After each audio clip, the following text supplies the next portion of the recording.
Danas ćemo vam predstaviti još jednu partiju koja je najviše platila i najviše ćemo joj vremena posvetiti.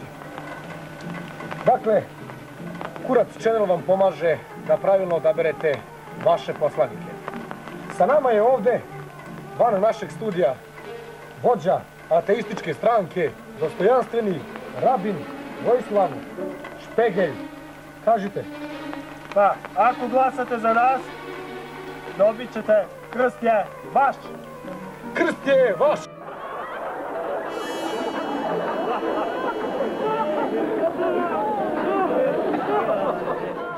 Evo ovako će naša ateistička stranka da se provuče kroz sve probleme. Idemo! Evo, dragi gledalci, uhvatili ateističke stranke kako se mole na svoj specifičan način.